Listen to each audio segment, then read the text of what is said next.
好，大家好，我係龍威。咁今日想同大家講下呢四部和聲。咁四部和聲係啲咩嚟嘅呢？或者點解我哋需要學呢？咁其實無論你係讀 classical 嘅音樂定係讀流行音樂都好啦，四部和聲係我哋必須要識嘅嘢嚟嘅。咁佢幫到大家呢係配 chord 上邊啦、編曲上邊啦、大大小小音樂上邊你寫作上面任何嘅問題呢，都係透過對於四部和聲嘅認知去解決嘅。咁當然啦，有啲人話四部和聲好老土喎、或者我做嗰啲 jazz 嚟嘅喎，係咪要用呢？咁其實好多時呢，四部和聲係最基本嘅嘢啦，但係一路 develop 落去呢，有一啲係 base on 四部和聲嘅 rules 去繼續去發展，而變成有另外一套規則。咁有啲呢，就視乎你唔同嘅音樂類型嘅。咁簡單啲嚟講呢，咁佢係成為你進入專業嘅一個音樂製作人或者創作人呢，最 key 最關鍵嘅一個知識嚟嘅。咁就首先講四部和聲，其實係講緊啲咩呢？就係講緊一個 chord，但 chord 我哋有三粒音，但係我哋就分開俾四個聲部。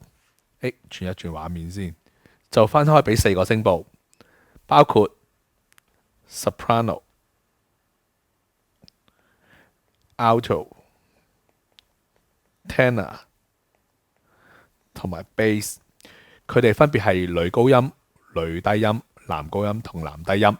咁呢四部和聲其實就源於以前，即係應該幾百年前啦嘅教堂音樂嚟嘅。咁因為佢哋一齊合唱，所以就產生咗個好和嘅聲響，而慢慢去建立咗一套系統出嚟嘅。咁講一講點寫之前呢，都要認知下四部和聲嘅呈現方式。咁我哋有兩種呈現方式嘅，一種呢就叫做 keyboard voicing。咁 keyboard voicing 呢就好似彈琴咁樣，咁就係個琴譜就分咗高音譜號同低音譜號兩部分。咁低音譜號呢就寫 bass，而高音譜號呢就寫呢三個聲部，就寫上去。就譬如我而家寫 E、G、C。咁最高音呢，嗰個就叫做 soprano， 中間嗰個就叫 alto， 呢個就係 tenor， 咁呢個就係 bass。咁呢個叫 keyboard voicing。咁另外一種寫法呢，就叫做 choral voicing。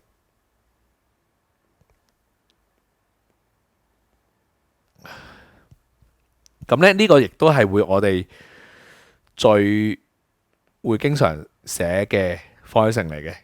咁呢，用翻上邊嗰啲音嘅排列，個 soprano 就會咁樣寫，alto 就會咁樣寫，tenor 呢，但係呢一個 E 呢，就寫喺高音譜號嘅，但係喺 choral voicing 呢個 E 呢，呢一個 tenor voice 呢就寫喺低音譜號。咁記住係要跟翻佢個八度嘅，呢個上加二線嘅 E 就係等同於keyboard voicing 嗰個 tenor 寫嗰個位置，跟住 bass 就係咁啦。咁我哋可以睇一睇咧，呢一個寫法彈出嚟就係咁樣啦。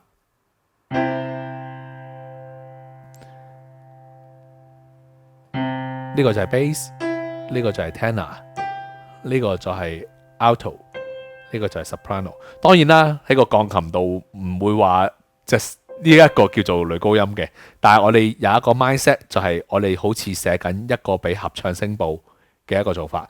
咁呢個諗法呢，其實你喺 instrumental 嘅音樂，即係你譬如你係彈吉他又好，鋼琴又好，或者寫 string 都好啦，都係會好 common 會去諗嘅一樣嘢嚟嘅。咁除咗要認知呢一樣嘢之外呢，我哋仲要認知嘅呢就係 open spacing 同埋 close spacing。咁上個學期我都講過噶啦。咁基本上呢，我哋講一講 close spacing 先啦。就係除咗 bass 以外，呢兩個 spacing 都係 exclude 個 bass 嘅，同個 bass 冇關嘅嘢嚟嘅，都係講緊 S、A 同 T 嘅關係。咁如果一個 chord，我用翻 choral voicing 嚟寫啦，個 soprano alto 同 tenor 呢三個音都係冇其他 chord tone 係攝喺佢哋中間嘅話呢，就叫做 close spacing。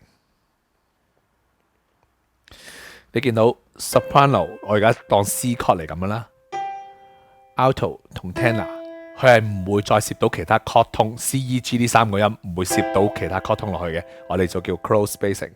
咁 open 呢，就係佢哋隔離嘅聲部呢係可以攝到 chord tone 嘅，就譬如咁樣。如果 soprano 依舊係呢個 C， 咁佢個 alto 呢就會係呢個 E， 佢個 tenor 就會係呢個 G。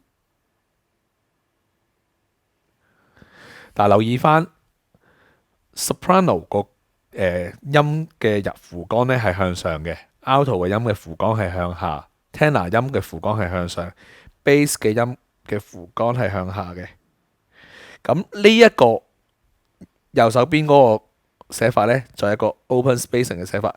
你會見到呢個音 soprano 係 C 呢個音，隔咗一個 chord tone 就寫個 E 呢個音，呢個就係 alto。再隔一個 chord tone 就寫 G 呢個音，呢個係 tenor， 咁呢個就係 bass， 咁呢一個寫法就叫做 open spacing 啦。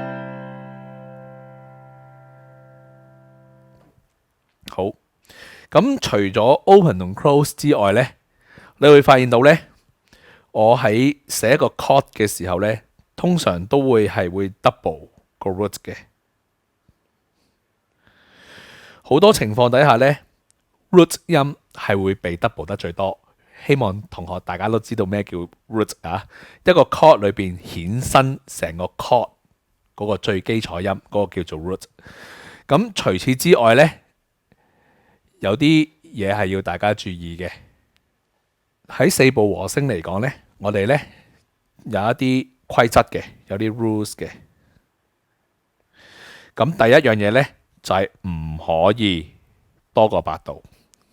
喺雙輪嘅聲部啊 ，adjacent voice 係唔可以超過8度嘅。即係如果我有一日咁樣寫嘅話呢，譬如我呢個係 E，soprano 係 E，alto 係 C， 個 tenor 係 G， 但我寫咗呢個 G，bass 係 C， 咁呢個就係一個錯嘅寫法嚟嘅，因為佢呢度係大過8度。明唔明白？咁呢個係唔 OK 嘅。咁咧呢一樣嘢呢，亦都係最多啱啱學寫四部和聲最容易錯嘅嘢嚟嘅。喺聲響效果上邊呢，隔得超過8度呢，個和聲個效果呢就會溝淡咗。咁另外有一個 rules 呢，就係唔可以 overlapping。overlapping 呢，就唔係講緊兩個音搭住，係講緊女高音係低過女低音，女低音係低過男高音。咁呢，我哋呢啲叫做overlapping 呢，係要避免嘅。就譬如如果我咁樣寫啦，假設我個soprano 寫喺呢度 G， 呢個係 soprano， 咁我嗰個 alto 就寫喺 C 呢個音。但係個 tenor 呢，就寫喺 E 呢個音，而個 bass 繼續寫喺呢度 C。咁你會見到呢個情況呢，就係呢個 tenor 係會高過呢個 alto 嘅。咁呢一個亦都係一個唔可以發生嘅情況嚟嘅，因為呢咁樣喺合唱音樂嚟講啦，喺傳統合唱音樂嚟講呢，係會混淆咗個 melody 個走向嘅。咁搭住平排算唔算呢？就好似踢波計越位咁啦，平排唔當越位。四部和聲平排都唔當 overlapping 嘅，真係超過咗先至當 overlapping。咁呢一個就係嗰個少少嘅四部和聲嘅定律啦。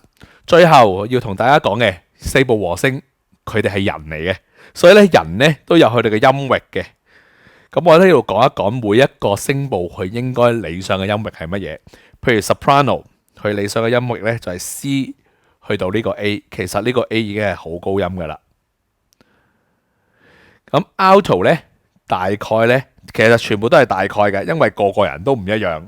但係呢，你寫得太盡呢，就有機會人哋唱唔到。呢個就係 alto 嘅 voice。如果有人同你講，喂，我唱唔到喎，有啲音，咁你就可以理解下佢究竟係咪唔係啱佢嘅聲部啦。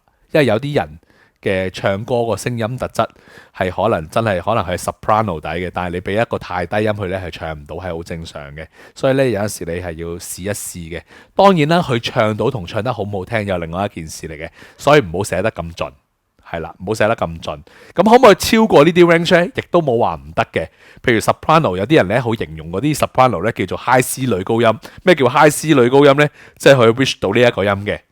咁但係好唔好聽咧？另外一件事啊，嗰啲海豚音咧係俾人哋話俾人聽，係話俾人聽我好高音啫唱得，但係唔代表佢真係唱得好好聽嘅嗰個音。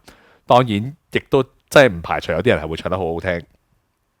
好啦，講埋 tenor 咧個 range 大概咧。就由呢個 C 就會去到F 呢個音，當然可以高啲嘅。其實香港嘅男仔係唱得高音啲嘅，可以比起呢個 F 更加高音嘅。咁 bass 咧就大概係呢個 D 音去到呢個 tenor 呢個 bass， 咁就係大概由呢個 D 音去到呢個 C 音。香港嘅男仔咧，其實係唱唔到咁低音嘅。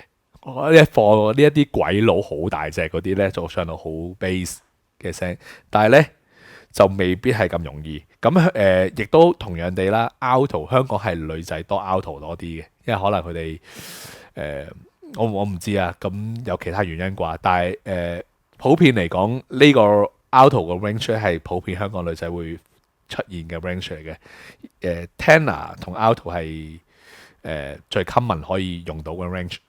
咁 bass 就都係，如果你係 for 翻本地嘅男人嚟唱咧，bass 寫到咁低音咧，佢哋係好難唱嘅。咁四部和聲個基礎咧，今日就大概講到咁多。